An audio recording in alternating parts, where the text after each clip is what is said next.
What up? It's Lou Will, 3-time Sixth Man of the Year, and you are watching Byron Scott's Fast Break. Tune in. Catch our episode soon. Guys, welcome to another episode of Byron Scott's Fast Break. I'm your boy, B. Scott.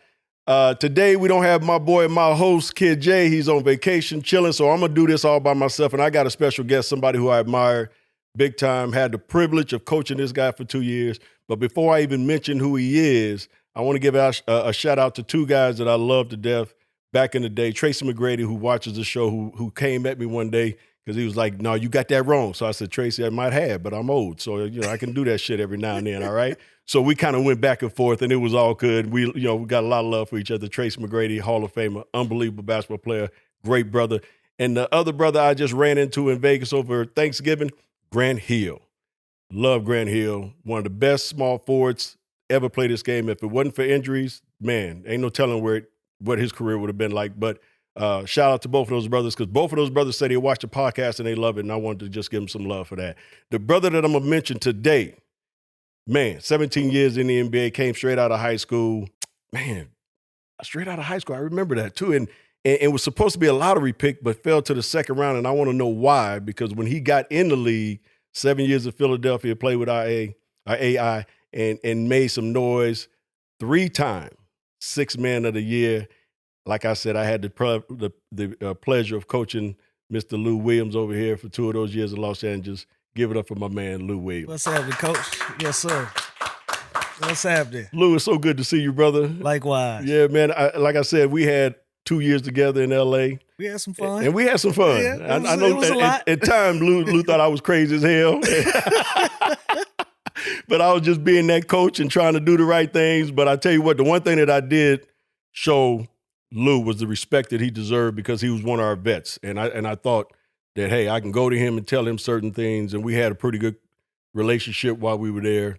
But the first thing I want to ask you is about one of your teammates back in those days. One of my best friends is the late, great Kobe Bryant. Absolutely. And I know how much you admired and loved Kobe and some of the things that he was able to accomplish in this game. Mm-hmm. What was your relationship like, Kobe, those first 2 years? To me, it was fascinating, because I went my first 14 years not really having a relationship with him at all. Mm-hmm. Speaking here and there, seeing him. And so I had the privilege of watching him as a fan for a lot of my career. I didn't really have a personal relationship with him. And so by the time I got to Los Angeles, it was amazing just to be around him, how he carried himself. Like, I was just watching him, you know what I mean? And just seeing how he went about his business. And I always tell people this, I wish I was with him. I wish I had the opportunity to play with him earlier in my career. I think he would have did so many things for me mentally, just how competitive he was. I felt like by the time I was with him, he understood that his body was breaking down. Mentally, he was sharp. No doubt. Like, he felt like he could still beat Kobe, but his body just kept failing him. And he just was having setback after setback. And I watched him rewire himself to accept love. Yeah. Because he was so competitive. Like, when I first got around him, I was like, yo, this dude no nonsense. Like, everything I've heard. He wasn't about the bullshit, Yeah, everything I heard about him is true. He ain't with no bullshit. Yeah. He ain't come here to play no games. Yeah. And if you feel like you're not on his level and you not with that mentally, you can't be around me. Mm-hmm. And he always carried himself like that. Like, he wanted to, I'm going to separate the guys I know I can trust from the guys I know just here fucking around. Mm-hmm. And then once his body started to break down, that mentality became more of, let me get my flowers. Like, let me take a deep breath and understand who I am. And I'm grateful to be a part of that experience. And I'm grateful to have that, because unfortunately, with his tragic passing, I was happy that at the least he was able to be celebrated and he was able to receive his flowers. Yeah. And so night in, night out, traveling with him, seeing what other teams and other arenas, fan bases were doing for him and the love that he was getting, I was glad that I was a part of that. It was a privilege to be a part of it.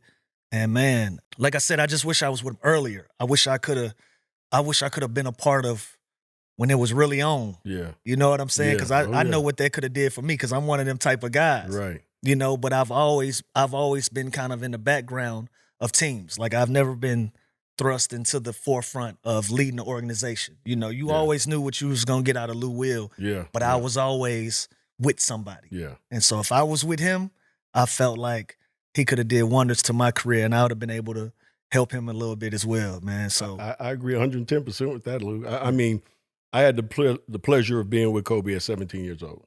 You know, my last year of playing in LA was his first year. You know, so I got a chance to see him at a very young age with that mentality already. Mhm. You know, this dude would practice, leave the gym, go get something to eat, go to another gym and practice for another 2 hours. You know, he was one of those guys that mentally, like you said, he was just a little bit farther ahead or farther advanced than most people. Mhm. You know, because he knew at the end of the day what he wanted to accomplish in this and league. didn't give a fuck. And didn't care. And then, listen, he was real straight about, I don't need no friends. Right. You know, I don't give a damn if I have a friend or not. I didn't come here to get friends. I came here to win.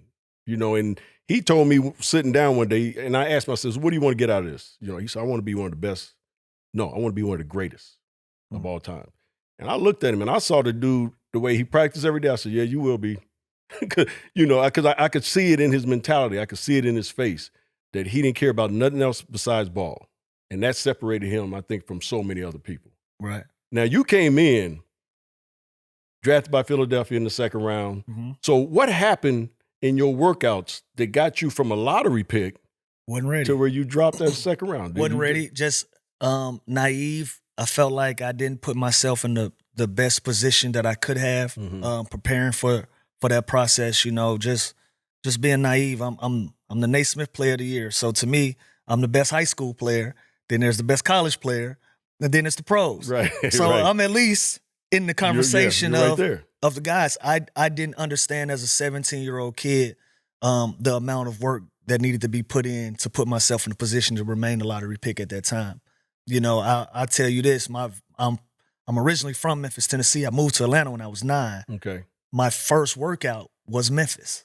Okay. So family, friends around. Yeah. The night before, they come pick me up, hotel. I'm at my sister's house. We playing spades. We up all night. Oh, so you partying, having a good time. Well, as much as a 17-year-old Right. But I wasn't locked in. Right. I didn't understand what was happening. You know, I was kind of enjoying the ride more so than understanding, yo, you belong. Right. I was just going along like, I'm just happy to be here. I wasn't wired like Kobe, you know. Like Kobe felt like I belong. I supposed to be one of the best players, and I'm going to put the work in to do that. I thought something was supposed to be given to me at that time. And so that first workout, I bombed, man. I wasn't in shape. I wasn't ready. It was the hardest I worked ever in my life. And it's funny because the Memphis workout was the hardest workout I'd ever done in my life, but that turned out to be my routine for the rest of my career. It turned out to be something that I did every day with my eyes closed. But that first one, I just wasn't ready. And so from there, I think that kind of set the tone for the rest of my workouts. I had, I think I did 9 total workouts. I did 2 with Detroit. At that time, Larry Brown, I believe Larry Brown had gone to Detroit 04, 05. And he brought me back a second time just to see if I was in shape from the first time because he was interested. And so, you know, long story short, I felt like that was the situation with why I slid all the way to the second round. I didn't put the work in, and I didn't take myself seriously enough at that time, at that age, to remain somebody that you can look at and say, I can trust this dude with giving him minutes right away on my organization. Right. Very interesting. But I think a lot of 17-year-olds, like you said, wouldn't have been ready in the first place. Right. You know, because you don't know what's expecting those workouts. There's no handbook that tells you this is what we're going to do and all that stuff. So going in blind, like you said, at 17 years old, you just wasn't ready. And Coach, you got to think, I'm not a lot of the guys that go out of high school, they man child. Yeah. Like a KG, LeBron, Kobe, Tracy, you can see the potential. Like the Dwight Howard, you can see the potential. I'm 6'2" today still, 180 right now. You know what I'm saying? So imagine I'm 17 years old, never weight trained before. Right. You know, I'm just going out there on pure talent. You know what I'm saying? And so that put me behind the curve, as well as a lot of guys that went out of high school. Right. You know, even Monte Ellis. Yeah. Monte was picked three or four picks before me, and we were supposed to be, you know, the guys. Amir Johnson, 2nd round pick. CJ Miles, 2nd round pick. All guys that had illustrious NBA careers, you know, at least 10 plus years. But at that time, I just felt like I personally wasn't ready. And collectively, we probably just didn't understand what we were getting ourselves into at that time. Yeah. Did it hurt you, the fact that you were 2-time Georgia all basketball as well? because you won it your junior year, you win it your senior year. I mean, so you got to be feeling pretty damn good about yourself. No, I was feeling good. That's what I'm trying to tell you. Like, I hadn't ran into real adversity at that time. I was having my way. Yeah, I was having at that time in my life on the basketball court. I hadn't seen a lot of challenges that I didn't feel good about leaving out of that arena. Even like playing against Monte Ellis in high school, we lost that game, but I felt good. I'm like, okay, it's just me and him. You know what I'm saying? Like he and I both felt disrespected. We felt funny about it because Jerry West, shout out to the late great Jerry West, the logo. He was at that game and he left after the first quarter, and we were confused. We like, what? He left? Right. Like he flew all the way down here to leave. At that time, you still got newspapers, and so we saw in the newspaper. Jerry said, "Man, I seen all I needed to see. They both were pros." You know what I'm saying? And so having those experiences, I felt like all right, I'm good enough, but I didn't understand the work part of it. I didn't understand that part. So you get drafted by Philly. You get on the team with Allen Iverson. How was that experience? Because you were there for 7 years. How was that experience going in to play with the 76ers organization? Man, not only was it crazy to play in Philadelphia, I had never been there before in my life, but I had an opportunity to play against my idol, AI was that for me. A lot of guys can look at somebody and they can see themselves in that person, and you can kind of replicate or mimic some of the things that you see. Chuck was that for me. He was a small scoring guard that had heart, that played hard, and I identified with that. And so that was somebody that I always looked up to. So to get drafted by Philly, to work with him for 4 years out of my 7 was eye-opening. I always say, everything happened for a reason in my career. Even though I went 45th, even though I went second round, I couldn't have been in a better position because, like we say about these young guys, you don't have great vets to get you from point A to point B. Well, I had AI. I had Kevin Ollie. You know what I'm saying? I had Chris Webber. I had guys that really cared about me and knew I was a real kid. This is a real child in here, and they took it as their responsibility to get me to another point where I can be considered a real deal pro, and some of those things from AI came, they were a gift and a curse. Yeah. They were a gift and a curse. Like I learned that he got his own set of rules. Yeah. Shout out to KJ. KJ is our old trainer in Philly, right? KJ still there, isn't he? KJ still there. Yeah, KJ still out there. Man, AI did something. I think he got into it with our coach at the time. Mo Cheeks was my coach my rookie year. He getting into it with Mo. But he go out there and run off 14 straight, but I'm literally sitting there with my eyes and my mouth wide open while they arguing, right? As soon as they get done arguing, KJ say, "Young fella, come here. Those not your rules." He said, "So what you just saw, that's only for him. Yeah, you can't do that. That's right? not. Yeah, that's not for you." So some of the things that I experienced with him were a gift and a curse. And then when AI would trip, I had Kevin Ollie, who was a polar opposite. Like, young fella, let's go to chapel. That ain't it. Yeah. You know what I'm saying? That ain't it. But to watch everything that he endured through his career and how he handled it, and to have so many great vets, I couldn't have been in a better position being drafted in the first 7 years. Yeah, AI guys. I mean, I had to coach against AI for a number of years and had to try to, put a defense together to stop this dude. This dude was amazing. I mean, at his size. Freak of nature, man. Yeah, at his size, to be able to do what he did in the league and dominate for a few years, get MVP, take Philly to the finals. I mean, the dude was a special cat, Man, and he'll run through a brick wall. Yeah, I was about to say, you talked about earlier guys who are competitive. That brother was probably the most competitive that, besides Kobe, and there's a few others, obviously, but AI is on that level when you talk about guys that come at you. I watched that man play with broken bones, fractures, anything, you name it, he was suiting up. And it was nothing that they could, like, I can't imagine AI playing in the load management era. I couldn't imagine him playing in the load management era because he would piss the team off. He would literally like, no, I'm not sitting. Right. Man, I used to watch this dude play with so many injuries and go out and get 40s like it wasn't nothing, go hang out like it wasn't nothing, and go do it again the next time you seen him like it wasn't nothing. He lived by his own set of rules. Yeah, that boy was special. Now, you brought this up because I have a question that I was going to ask you. What do you think about today's load management? And I mean, again, you got that old school mentality, and I coached you, so I know you. You want to play, period. So what do you think about today and some of these guys, even like a Beeb, who I love, Philly? You know, I ain't playing back-to-backs. You know, I'm not doing this, I'm not doing this. What do you think about that? It's a gray area for me, right? Because Coach, a lot of those decisions get made without the player sometimes. Right? That's a conversation. That's some of the upper management that up there come from the top, and then that comes from the training staff. And now analytics is so prevalent in the game. A lot of these decisions are made before the player is even involved in a decision-making process. So when you bring it to that player, and it's like, yo, you're gonna sit this game, that game. This is the plan. And then when it goes out to the public, the player has to deal with the fallout. Even the Embiid, I feel like when he said, I'm not playing in back-to-backs, I think he was just echoing something that was said to him. I feel like he was comfortable enough to say that. Like who the hell are you as a player to say, I ain't playing in back-to-backs without that being cleared from somebody higher than you, if that's not coming from management. That's my issue with it. The other side of it is, where's our competitive nature? If you are healthy, lace up. Like I'm not a fan of the healthy scratches. Now, Joel Embiid is different. It's documented that he has a bum knee. He got a bad knee. Right. He's been dealing with that over a decade. We can see that. Kawhi Leonard, we can see that.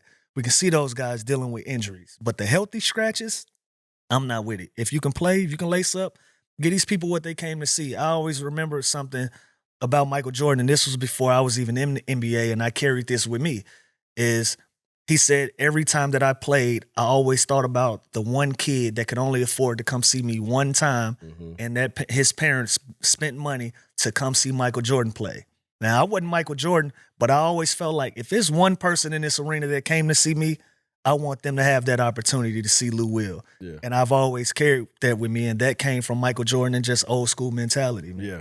Kobe was the same way. I remember we were in Detroit, and he was sick as a dog, and I was like, KB, you got to sit out. He's like, Coach, my last time in Detroit. Absolutely. And he said, I got to play. I said, well, okay, but you're going to play about 20 minutes. I can't play you 30-something minutes. That's a conversation, though, right? You know what I'm saying? I don't think sometimes we pull the curtain back enough for the fans, and we shouldn't, because some just not intelligent enough to get it anyways. Right. They won't understand. They won't even understand. But it's like, I don't want to say give the players too much grace, because heavy is the head that wear the crown. There comes a responsibility with being superstars. Right. There comes a responsibility, and criticism is part of that. So I'm not saying they're above criticism, but some of these things, like a Joel Embiid, is above his head, and he goes out, and he's the person that has to explain this without anybody else backing him, without any, like, there's not a KJ or Elton Brand or anybody standing there next to him and saying, yo, this is a collaborative decision that we're making as an organization, not just Joel, but that is the responsibility of the player. So I wish sometimes we can kind of give them grace for that part of it. I think they should come out and say, look, I want to play. just throw the gun in their lap. Yeah, throw them under the bus sometimes. Talk to them. Look, I want to play every game, but they told me, and he don't even have to say names, but they told me I can't play back-to-back. You know what I'm saying? Yeah. It alleviates the pressure off of him, because then the reporters are going to try to find out who the hell in management told him that. They probably won't find out, but at least it doesn't make him look like the bad guy. Yeah, it don't make him look like such a bad guy. But again, he don't do himself a favor sometimes when he is as outspoken as he is with some of those things. And so, but that's his personality, and that's what they got going on. And shout out to Philly, man. I don't know if they get it. I don't know. Listen, it's been bad from the start. They just hadn't been able to get on track. It felt like ever since the not playing in the back-to-back thing hit the media, and it kind of took on a life of its own. They just hadn't been able to get on track since then. Yeah. Well, hopefully it changed around, because Joel is a hell of a basketball player. Absolutely. And I got a lot of relationships over there. Oh, I'm PG, sure you do, yeah. MB, KJ, like we mentioned, Elton Brand is my former teammate in GM. I want to see all those people do well. Yeah, I agree with you. Now, we also want to talk about another friend of yours and former teammate, Jeff Teague.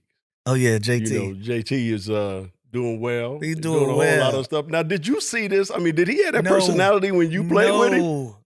That's what makes it great. That's what makes So he's it. coming out of his shell, basically. I think he's comfortable with what he was able to accomplish in his career, and he telling his stories. Even a lot of his stories, he on the wrong end of them. A lot of his stories that he shared, he on the wrong end of them. But his pod is my absolute favorite because this is my first time seeing him be open and honest about everything that he experienced. Because when I played with him, he wasn't talkative like this. He wasn't outspoken. So to see him night to day, this difference and him finding a lane, shout out to Jeff, man. Shout out to 520 Pod. I love it for him. JT, you got a big shout out from your boy Lou Will. He just want to tell you he appreciate you, and he didn't see that side of you. We glad it is coming out now. I told him to his face. I said, bro, you just been storing stories this whole time. You just been backlogging stories the whole time, not saying nothing. But listen, I was his teammate for a while too. Some of them stories, I'm like, he ain't lying. He ain't lying, good or bad. He ain't lying. He telling the truth, huh? He telling the truth. Hey, that's all it's about. That's all it's about. Oh yeah. So Lou, I want to go back to the Laker days when we were together in those 2 years. I know you got a Kobe story that you could share with the folks. Something about, and not necessarily relationship, just something about a Kobe story that you might have that you might want to bring up that you remember vividly to this day. I think this one is appropriate because a lot of parties involved have already spoken their piece. But when Nick and D-Lo were going through their thing, when they had an issue, I had to deal with a lot of it, because I was the vet in the locker room and I was present, and I remember D-Lo calling me and he was like, "OG, I fucked up." Yeah, you fucked up. I said, man, you got to call Nick. Y'all got to get that right. Because they had that friendship where they just always bothered each other. They always ran pranks. Yeah. And they just went too far. And so I said, man, call them and y'all get on the same page, bro. And let's have a conversation as a group tomorrow. Let's get over it. And so we put it out that we was gonna have a team meeting right before the game for D-Lo to address the team, address Nick, apologize. Let's wash our hands with it. Yeah. Let's try to move on, right? So everybody is in the lounge. We chill it out. Nick comes in, D-Lo comes in, the whole team, everybody sits down, minus Cole, by the way. 2-4 not there yet. So he's probably in the building. He's just not interested in what the fuck we got going on. So D-Lo is starting his speech. And honestly, it's helping. Like, we breaking the wall down because people don't realize for like 2 or 3 weeks, it was a lot of tension. They really wanted to have a fight. They really wanted a problem. Like, Nick couldn't even come around. And so we finally got them to get in the same room and have a conversation. And D-Lo is going through his whole thing. I apologize. I took it too far. This and that. And everybody kind of chipping in. And it's a good moment for us because, we were having our struggles a little bit. Right. Cole walks clean through the meeting, says, "Hey, man, cut all this kumbaya shit. We got a game to play." It just squashes the meeting. And everybody looked around like, well, let's get ready to play basketball. He walked clean through. Man, cut all that kumbaya shit out, man. We got a game to play. But that's how he was. That was Kobe. That's how he was. I detailed how he was, how he tripped out in Portland on everybody. He went down the line and told every single player in that locker room what was wrong with them. And he was dead serious. And he said, from this point on, y'all gonna know what it's like to play with Kobe Bean fucking Bryant. I'd never forget that. I will never forget that, man. You and me both, because I stood there like, okay, Yeah. And like young boys don't know what that was about to happen. I'm so much of a fan, though, Coach. I said, finally, I get my Kobe experience. Finally, I get it. You get to see the real Mamba. I get to see the real deal, man. See the real Mamba. Yeah, he was like that, man. We also had an experience, and I don't know if you remember this one, but this was a good one. For me, it was a good one. We were in Golden State, and we were playing the Warriors, obviously.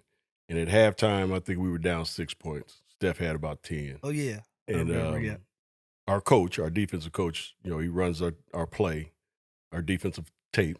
And Coach said, ho, Coach, we can't guard it that way.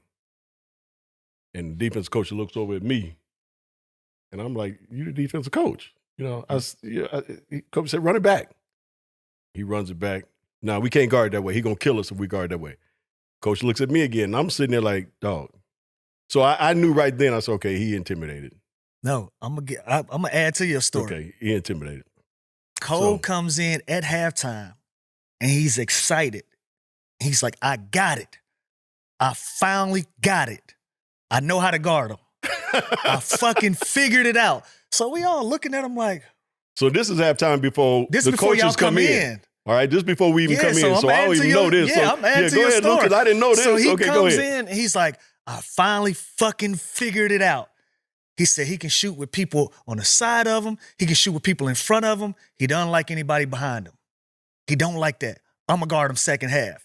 So by the time y'all came in, his mind was already made up. Yeah, he was set. Yeah, his mind was already made up. So he didn't care what nobody had to say about it. He felt like he had figured it out.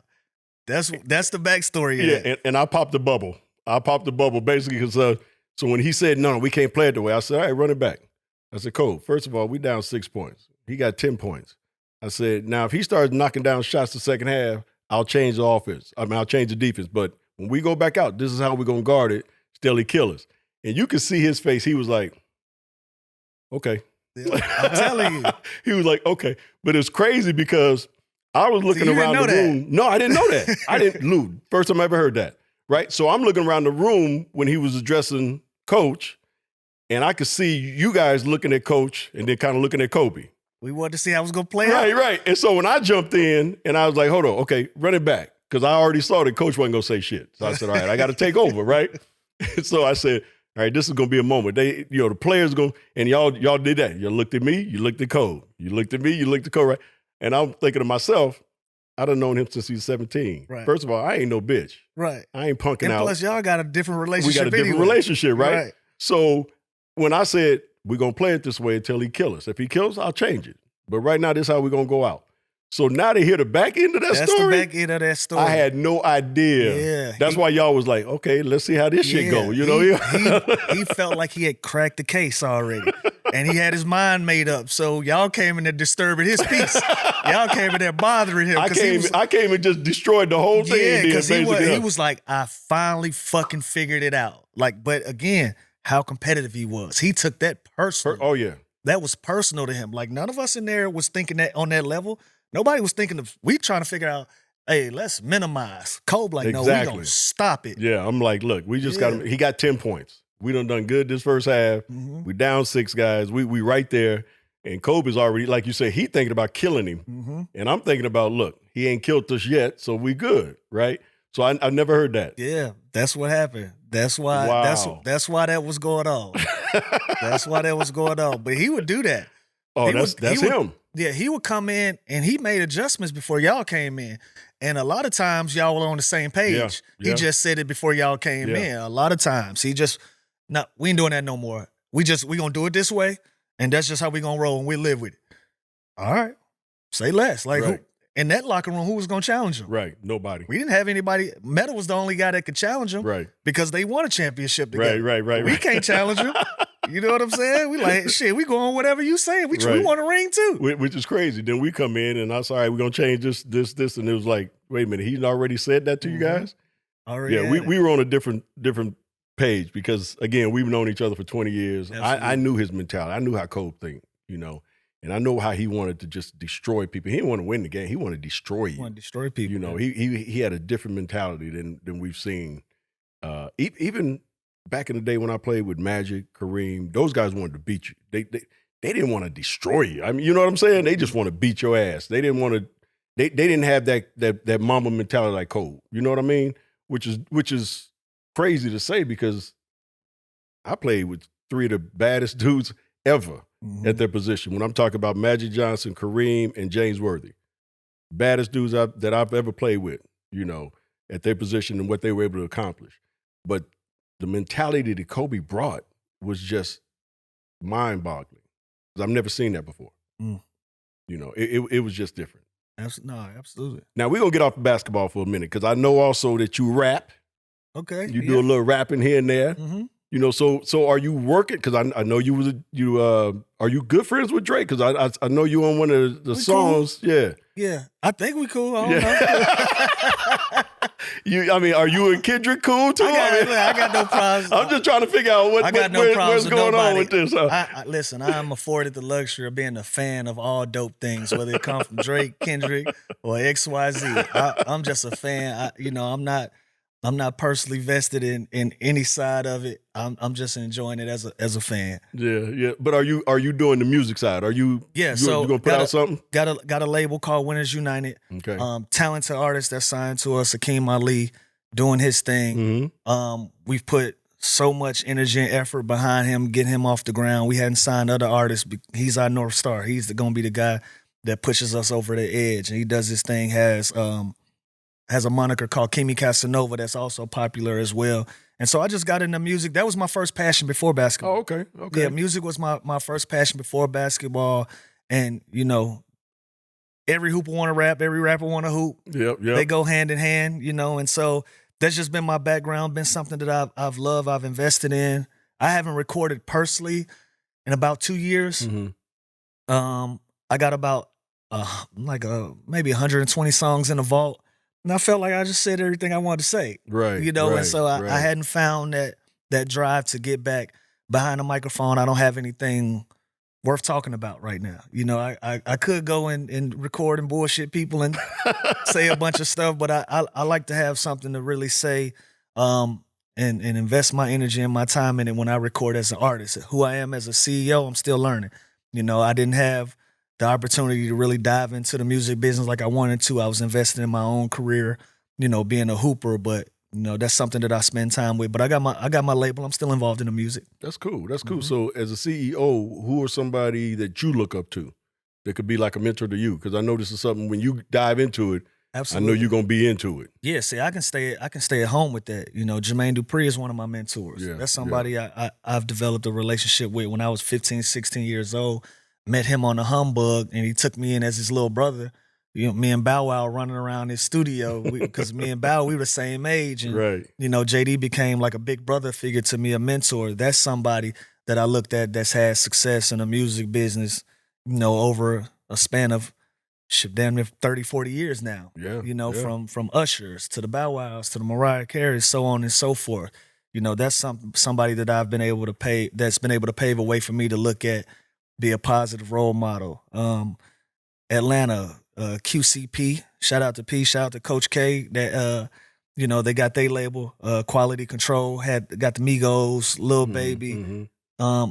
They've had a ton of success. City Girls, all of these people. So when you look at just where I'm from and the people that I see, Shaka, Shaka Zulu, Ludacris, these Dallas Austin, these are all people that I can reference that are from Atlanta. Major music executives that I got personal relationships with, that I can have conversations with and watch them work and pattern my game after them. That's cool. I didn't know you was into music like that. Oh yeah, heavy. It's always been something that I've been passionate about. Okay, so give me now your top 5 rappers. I want to say top 5 of all time. It stays pretty consistent for me. We older now, so the discovery phase is out. Like, I don't listen to a lot of new music. You know what I'm saying? I'm still listening to the people I grew up. Yeah, I grew up with. Lil Wayne would be my favorite rapper of all time. I don't think there's anyone in the world that can out-rap Lil Wayne in any stretch of the imagination. Jay-Z is going to be second, for his impact and everything that he's done in music. Rick Ross is in there for me. This just hip hop? We just doing hip hop? No, just best. Well, yeah, I guess it is just hip hop. Well, Rick Ross is in there for me. Okay, yep. Another person would probably be Meek Mill will be in there for me. Okay. Shout out to my brother. Drake will be in that conversation for me. I love music too much just to have 5. It's a guy from Nashville named Starlito that's underground, that's dope, and he's one of my favorite rappers of all time. He hadn't made it mainstream, but he's huge on the independent scene, does his thing. So Starlito, Don Trip, those will be guys. That'll be about 7 for me. About 7, but they can rotate. I can put all 7 of them on shuffle, and I'm cool. Straight up. So what do you think about, like you said, every rapper wants to be a ball player wants to be a rapper. Damian Lillard, have you heard him rap? Absolutely. What you think about him? I love Dame. I love some of the content. You know, I love the fact that Dame is unapologetically himself. He's not trying to be someone. He's not talking about things that he's not experiencing. He's giving you his real life experiences. That's what I can respect about Dame, and you know, the path that he's been able to pave for himself in the music world, because you know, he come out telling us he done killed 96 motherfuckers and this and that. Like, bro, we see you.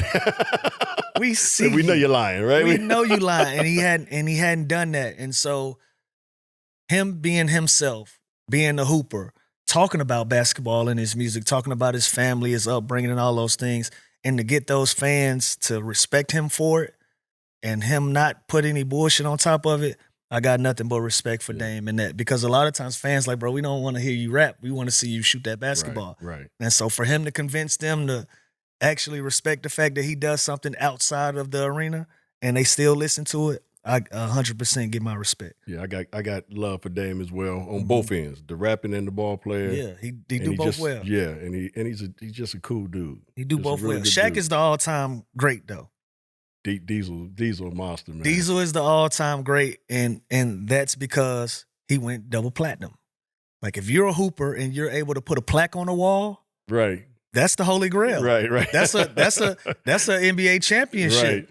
Right. He was able to go double platinum, have a song with B.I.G.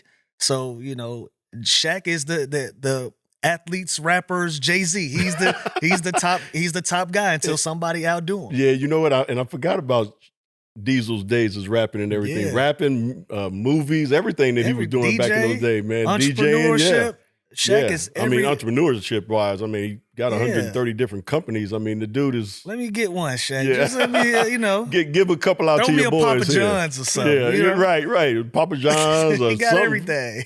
What else you got, Diesel? You got all kind of other stuff. But well, Jalen say he got 130 businesses. He need to invest in some 100 and something businesses, dog. No, he's doing his thing. Yeah, always has though. From Diesel. Day one. Yeah, I tell you what, he told me in the back of the bus one day, Lou. He said, "I'm gonna be." He said, B. Scott, when I retire, this is when I was playing. This is my last year playing with the Lakers, and it was Shaq's and Kobe's first year, right? So we on the back of the bus, and he said, first of all, I'm gonna go back and get my degree. He said, so I can have something to fall back on. That was his. You know how he talks. I can have something to fall back on. He said, second of all, I'm gonna be a rich, fat, greasy black motherfucker with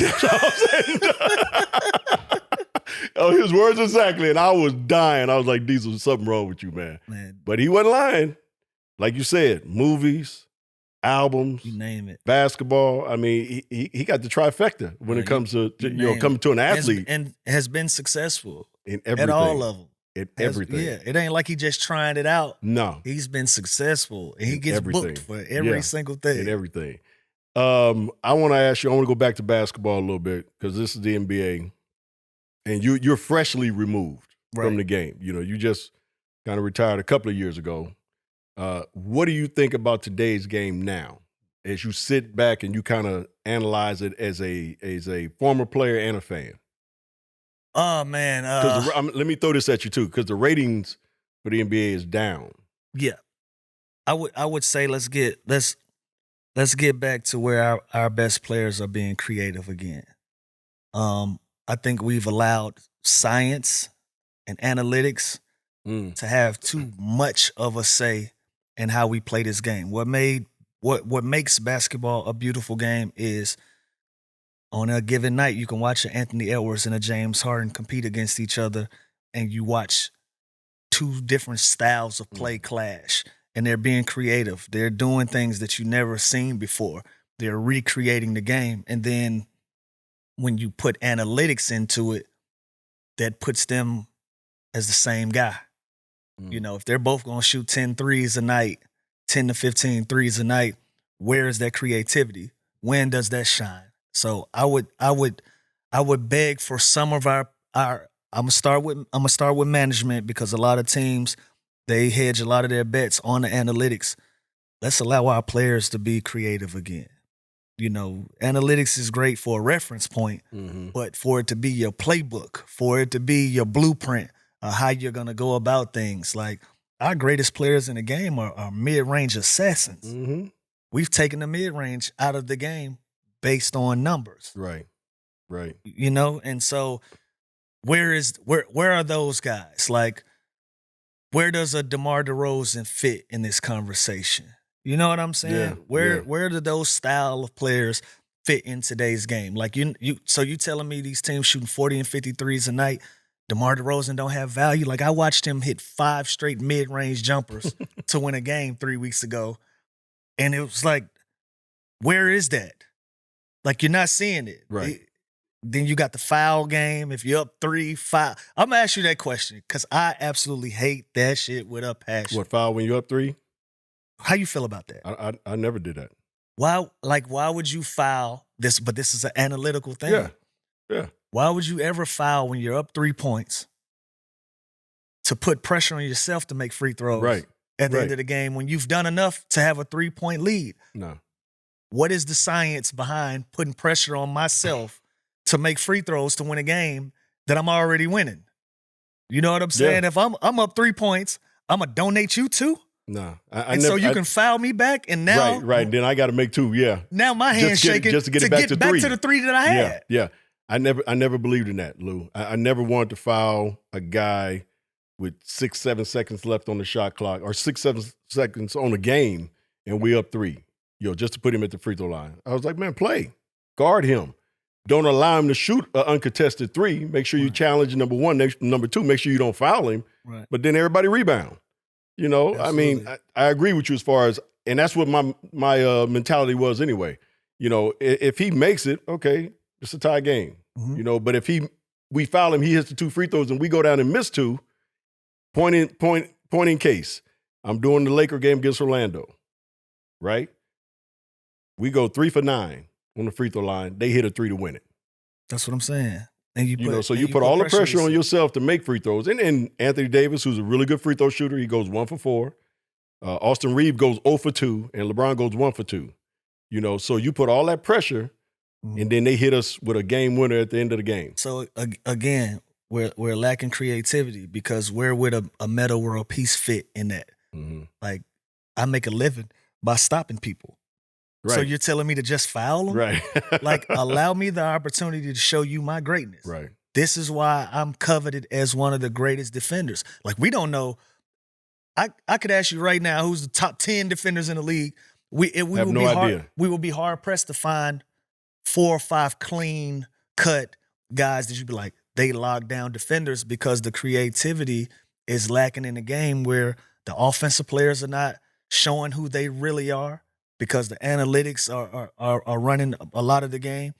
And on the flip side of that, you don't even know who's the defenders, who's the lockdown guys, because it's just an up and down game where we shooting a bunch of 3-pointers. I would say that's why the viewing is down. It's too much of the All-Star game feeling. It's too much of an All-Star game feeling where you got guys coming down, chucking up a 3, 4 or 5 seconds into the shot clock. Like, hold on. Let the play develop. Let these special guys be special. Allow them to show us their greatness. Instead, we just got guys chucking up shots. And then we get to the fourth quarter, and now you don't have any guys that with crunch time ability outside of Boston, like Tatum and Brown. They love the last 4 minutes of a game. Right. they love a last 4 minutes of a game. They still got that mentality. Around the league, it's been an overcorrect since the Steph Curry Golden State era. There was because they were so dominant in the way that they played, for you to feel like you even had an opportunity to beat them, you felt like you had to match fire with fire. You got to play like them. And so now you have 30 teams with the same recipe, with the same sauce. It lacks creativity. That's my problem with the game right now. I wish we could allow our guys to be creative again. And like I said, let's start having these conversations with the top. Let's not put all the onus on the players all the time, because they are coming in, and you're coming to a team where they're coming in and say, look, we're going to shoot layups, threes. That's what we want. Yeah. You're setting your template. So now your best players, they're like, okay, well, it's either layups or 3-pointers. You're taking out from the 23 feet from the rim, from the basket, everything in between, you're taking out the greatness of the game because of that. The numbers are great for a reference, cool, but allow us the freedom to be great again. I love the one word you just said, creativity. And I agree with you. Creativity is lost basically in the game today. My boy B sent me a video the other day that I'm looking at it. And I won't mention the two teams, but one comes down, they shoot a three. They go down, this one pass, they shoot a three. They come down, they shoot a three. They got an offensive rebound, they throw it out, he shoot another. You know what I mean? It was like that for like 3 minutes. Like nobody's putting the ball on the ground, attacking the rim. No. Like it was almost a rule. You shoot a three and that ball come back out, you putting that on the floor and we get to the rim. We had our opportunity to shoot a three. Right. You know, it was almost taboo to shoot back-to-back threes like that. It was all like, what you doing? Get to the basket. Yeah, get to the basket. I just want to see our guys be great again. You know, even I've said this on the show that I do. Ant Edwards, like he's shooting more threes this year. Mm-hmm. I always want to see him in attack mode. Yeah. Like, cause who gonna stop him? Because he get to that rim. That's where you get the big dunks. That's where you get the and ones. That's where you get an opportunity to see how great and creative he is in the air, spinning, right hand, left hand. You see his strength. You can see his greatness. Like, he's one of those guys, I'm like, bro, stay down. Mm-hmm. Stay down. Remain yourself. Don't allow them numbers to put you into a position where you feel like I got to shoot 10 to 15 threes a night. And I guarantee you that's not an Anthony Edwards thing. That's coming from the coaching staff and the management and the analytics department. That's not coming from him. He's just following the direction that the team want to go in. I agree. Let's go back to you, Lou, for a little bit because as we talked about earlier, prolific scorer. You know, back in your day, I mean, you know, you said this to one reporter back in the day. You said, 20 points, I can get that in my sleep, And everything else extra. And I was like, he's right because you get out of bed, just getting buckets, And so, what was it? I know it obviously high school and then getting to the NBA that made you such a prolific scorer. I had great examples. I had a great foundation. I always knew I could score. Mm-hmm. And then once I got to the league and I saw AI and I went out and I was able to compete in practice and put numbers on the board in practice, I was like, okay, my game translated. It translated over to a pro style. And I've always just been able to score the basketball. I always had a knack for it. It's almost natural. I don't really even know how to explain it for real. Like I'm trying to give you a detailed, educated answer. I really can't even detail it for real. It's just something that I've always been able to do. I literally can go get a dub. I felt like every game day I had 20 waking up. I can count my money on that. And anything past that was a cherry on top. That was gravy. Yeah. And you were the artist at getting to the basket and getting to the free throw line as well. I mean, drawing fouls was an art form for you. And that has a lot to do with just scoring as well. Mm-hmm. Just using it as a weapon. Knowing that the person in front of me respect that I can shoot the ball. They know I can put it on the ground. They know I can fade this way. They know I can go that way. So if I can just get an easy 2 points, and mind you, I'm coming off the bench. Right. So nothing better for me. Let me get a couple free throws. Let me see that. Let me make sure that rim open for the night. Make sure me and the rim on the same page. The vibe is good. I'm gonna shoot me a couple free throws, and now I'm gonna get to work. That was one of my things. And what I always learned about the league is creativity. This is a chess game out here. Mm-hmm. You got to manage the game, manage the clock. How can I do something that's efficient, that can make sure the team has points on the board? Because that was my job. Mm-hmm. When you go out of this game, if we up 6, make sure we up at least 8. That's your job. Mm-hmm. Push it from point A to point B. And so I just started learning. When guys run up, you want to be aggressive. Yo, this is not a contact sport, my boy. Back up a little bit. Give me my space a little bit.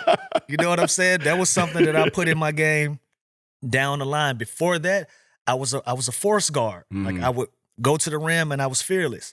At that point, I still had a vert. Right. So you had some hops, yeah. I still had some hops, so I can attack the rim, and I wasn't worried about contact. And then once I learned that I could finish through contact, that was something that I honed in. And then once I realized, okay, now you can use your jump shot ability, you can use your 3-point ability to draw some guys in, get them off the ground, and you ain't got to do no work. Shoot free throws, and I'm a 80 to 85% free throw shooter. It's free money. You know what I'm saying? Like that free throws can take your average from a 12 to a 17.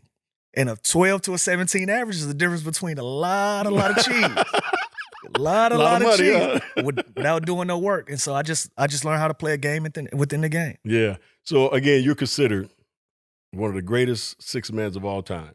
Mm-hmm. And you know who the other one is. Yeah, JC, yes. Your boy JC, right? Mr. Crossover. Yeah, Mr. Crossover, who's another one. I was talking to my boy B over here. We was like, you and JC could get buckets like it was nothing in seconds, right? So with this conversation that everybody's having on who's the best, is it JC the best, six man of all time, or is it Lou Will the best six man? Why don't y'all play one-on-one, man, and so y'all can solve this damn issue? We actually did. Did y'all do it behind closed doors so nobody know? It's on film. It's on film. When it's right, when it makes sense, we'll put so it. You ain't gonna tell us? No, what I will say, the outcome of it was that he and I have a mutual respect for each other, and whatever the results of the game was, like I'm gonna leave that with a cliffhanger. So you ain't gonna tell us? Yeah, okay. I'm gonna leave that with a cliffhanger, but. He said on camera that he considers me the best six man of all time, and you know Jamal, he a class act. Yeah, he ain't never really gonna toot his horn, but I agree with him only because that's something that I championed. Like he actually had an opportunity to lead teams. Mm-hmm. He was the main guy in some spots. Mm-hmm. He was the go-to guy. He had his opportunity to show his genius, and he did it. And later on in his career, he became a six man. Mm-hmm. I was a six man very early on in my career. That became my tag. And once you get that tag on you, it's hard to get it off. Right. It's hard to get it off. So I'm going to look in this camera. Malik Monk, do not accept the six man tag, dog. Don't accept it. Don't accept it, because it's hard to get it off you, because when people like, you're a six man, it's like, no, I actually can be the lead too. I could. This works for us because it gives us a balance. This gives us a great number one group. It gives us a good second group. And we got a great balance where we can go out and win a lot of games like this. But we can be top heavy too now. We can be top heavy too. And so once you get that tag on you, it's hard to get it off. And I had it for the duration of my career. And I championed it. I could have looked at it and I could have frowned upon it. And I could have been out of the league in 4 or 5 years because I'm chasing something that wasn't my reality. I would have been chasing a position that wasn't there for me. I didn't understand the business of basketball early on in my career. So me knowing that and being naive again, just accepting it and be like, you know what? I'm going to make it to the point where it's embarrassing that I'm even coming off the bench. Like, I'm going to make everybody question, why is he coming off the bench? And at the same time, when I walked into the arena, I had my own unique part of the game. Nobody could say they was Lou Williams. Yeah. You know what I'm saying? Yeah, and I started learning that, like, oh, I could be a household name too. Yeah. I can carve out a solid career for myself with this too. And so because of that, I've always considered myself the guy when it comes to the six man of the year conversation, because as great as Jamal did it, he did a lot of shit great. He did. When he started, he was great. JC was nice. When he came off the bench, he was great. He was great in a lot of different areas, and he got an opportunity to show that in front of the world. I was able to show it as a six man a lot of my time, and so for that, I always give myself the edge for that. Yeah, I love that. I love that. So just so fans understand this, you would have loved to have been a starter. Hell yeah. Okay. Come on. You would have loved to have been a starter. Have I ever came in your office and say, you know what, coach, I'm cool with coming off the bench? Nope. Nope, you never did. You know what I'm saying? Like, never. Like you said, you know what, though? You're right. Because when we got you, when we signed you as a free agent, basically it was just for that. Come off the bench, give us scoring. Right. You know what I mean? Right. And there were some games where I started you because we had some injuries. I was like, no, I'm going to start Lou. Yep. You'll start Lou tonight.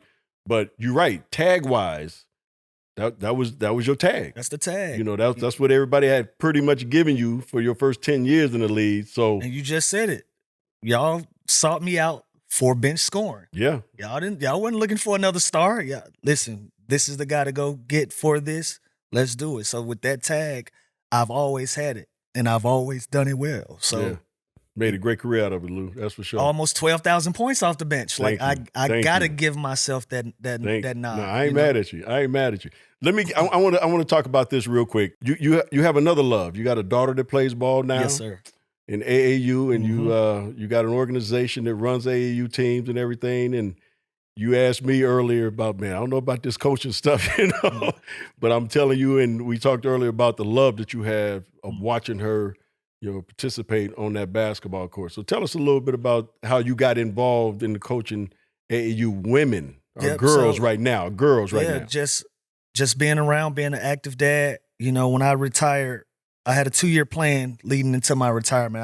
I knew when I was gonna kind of step away from it, and my main focus was, for 2 years, I just want to pour into my girls. At that, my son's 4 now, so he was very young at that time. But I was like, I really want to pour into my girls. I really want to be active. I want to be present.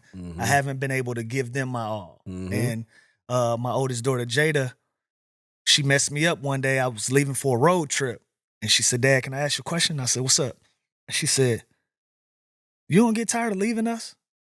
And it gave me that gut, that bottomless, that pit in your stomach. It gave me that as I'm walking out of the door, and that resonated with me, and it struck a chord with me so much. And from that point, I'm like, I'm gonna start phasing myself out of the game and giving them my undivided attention. And so at that time, she and her sister Zoe, they were in the theater, they were in the plays. Zoe was in the cheerleading. They still were very much girly girls doing girly girl things. And, Jada found the love of basketball on her own too. And it was like watching myself all over again. Some of the things that she was able to do naturally as a 7, 8-year-old, I was like, it's something there. It's something there. So she found the love of basketball on her own. Fast forward to her getting involved in AAU basketball. I just didn't like the direction that the organization she was under was going in. I'm a hands-on type of person. I like for, the coaches and the people that are involved with these young people to be present, to be there, and to give them game. And I wasn't getting that experience, outside of the guy that was coaching her. Shout out to Matt. Matt was wonderful for what they were trying to do. Outside of that, organization-wise, I didn't love it. And so I just started looking at options to put my daughter in another position, maybe another program. And then I realized she had the support of all the other girls when we decided we were going to leave that organization. And so we ended up starting with one group, which was our team. And I didn't coach at first, by the way. Matt was the coach, but I just kept bothering him. I kept bothering him. Like an assistant coach, okay.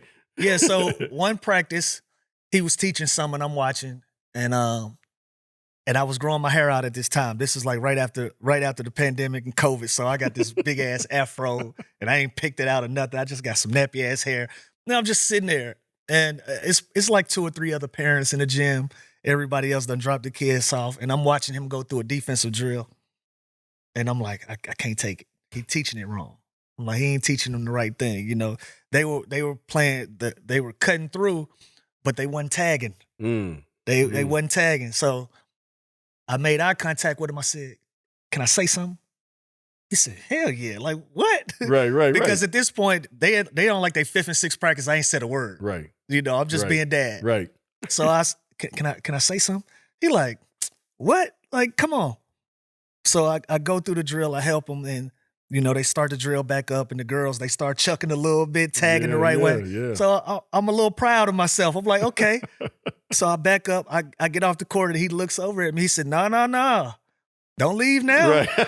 And get your butt back out here, huh? And ever since that day, he and I have been coach and head coach and assistant. And as our organization grew, we grew from that one team to now we have 5 teams. We got 5 5th grade to 10th grade, full blown AAU organization. It's ATL. And I gotta say, man, a couple of my groups been making some real noise. We just got added to EYBL, EYCL, the Nike circuit. And, the girls, they earned it. Yeah. Because now in the AAU scene, everything is, you got to be the Adidas or you got to be Puma or you got to be something, and then you have the independent. And so to be respected in their culture for the girls, they feel like we got to be on one of the circuits. Right. And so for us to go from independent to a Nike deal in 2 years of existence, and I wasn't signed to Nike, so they didn't do me no favors. Right. You know how that go. I was signing, man, 2010. I hadn't been. Yeah, like my first 5 years, I was signing Nike from like '05 to '10. After that, I was with Peak. So they didn't do me no favors. They weren't worried about that. So for my girls to earn that on their own in 2 years, man, I'm loving it. But from start to finish, it happened organically. I had a conversation with my daughter, like, do you mind if I actually coach? And she was like, Dad, I've been waiting this whole time. Oh, that's great. I've been waiting this whole time. And so for her to accept me, because, you know, a lot of kids, she'll be 14 at the end of this month. Yeah. And we going through our teenage thing right now. we going through the teenage growing period. And, you know, a lot of times the kids at that age, they want to be further and further and further away from their parents. Right. And so for her to want me to be involved and, you know, be open to coaching, be open to learning, that tells me everything I need to know about my daughter. Like she's a dead serious hooper. She's in 8th grade. She goes through a K through 12, but she's in 8th grade, plays on the 8th grade team, and also starts on JV. Oh, wow. You know, so she might have an opportunity as a freshman to play some real good varsity minutes and do her thing. And all of that is hedged on her doing her thing and being responsible for her own goals and her dreams. So cool. Now, love it, man. Are we going to see a Coach Lou in the future? I mean, do you want to take this to a different level, or like collegiate level or the NBA level? I don't know if I got the stomach to coach pros, man. Well, I tell you what you do have. You have the temperament to coach in the pros. The challenge is, can you deal with these cats now? You know what I'm saying?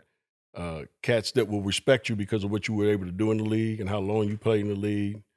They're going to respect that from Jump Street. But can you deal with the guys that, man, I don't need to do this shit, and I mean, you know what I'm saying? That would probably be the hardest part for you, because you come from a not old school as I am, but you still come from old school, right? You know what I'm saying? I feel like I played exactly. in both. You played in both. You played at the end of the old school, which is kind of my era, into another old school, which is Kobe and those guys' era. Right. So you kind of played in both of them. So now you got no vets in the bench. None. You got no vets in the locker room. None. And it's kind of like the Wild West for these young cats, man. And I feel bad in a sense, because a lot of them mean well, but they get thrown to the wolves publicly, to the media, because there's nobody there telling them, hey, yo, that ain't it. I wouldn't do that if I was you. Right. So it's almost like a reset. Like these young cats are young cats. Look up. But get like that.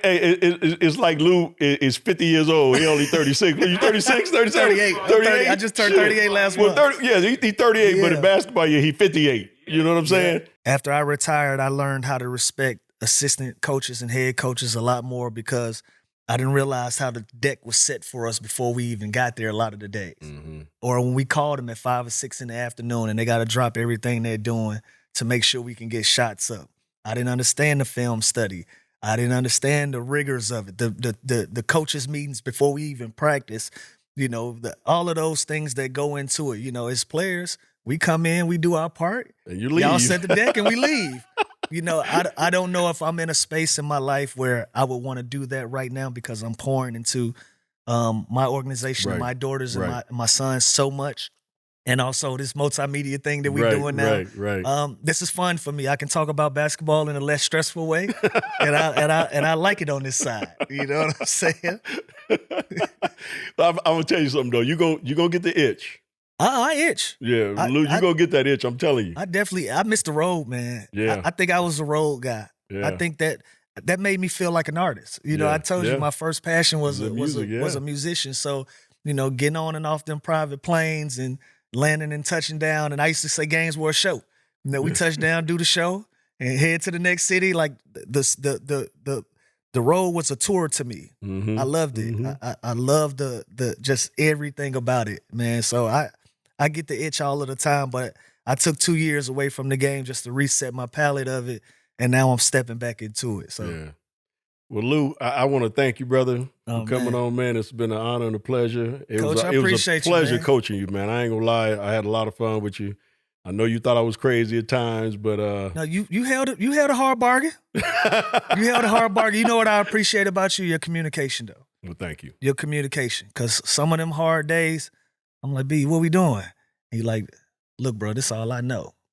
This how I'm trained. I had to be real with This you. how I'm trained. This how I'm wired. This all I know. So this how we carrying it. This how we doing it. And I'm like, all right, coach, well, let's roll. Yeah. You know, we were doing conditioning 40, 50 games in. And I'm like, if we not in condition now, coach, we ain't going to be in condition. We not going to be in shape if we ain't in shape now. But you told me, like, listen, this is what I know. This is the culture I come from.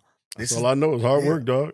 And I had to respect it. But, you know, you, Mo Cheeks, Doc, T. Lou, by far favorite coaches, and it's no surprise that y'all were former players, man, because I understood and I always wanted to respect y'all. I respected y'all as players. I respected y'all as men, and to have an opportunity to be coached by all y'all gentlemen, man, I always wanted to make sure that respect was reciprocated. So, man. It definitely was, Lou. Appreciate you, brother. So, Yes, again, indeed. guys, on that note, nothing but love for my boy Lou Williams. This is another episode of Byron Scott's Fast Break. Please stay tuned for the next one. We always going to be here. Check us out. Thank you for watching Byron Scott's Fast Break. If you like what you saw, here's some more videos. And while you're at it, don't forget to like, comment, and subscribe.